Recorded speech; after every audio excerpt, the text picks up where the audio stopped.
In this problem, we'll find an equation of a line. We're asked to find an equation of the line that has the slope 1.8 and the y-intercept 0, -7.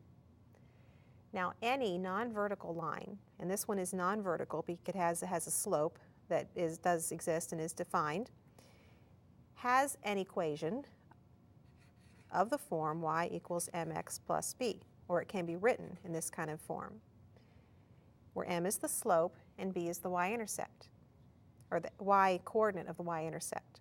Since we're given the slope and the y-intercept, we can substitute them directly in for m and b, and we have an equation of the line. So I have y equals, substituting 1.8 for m, I have 1.8x, and this would be plus b, and b is the -7.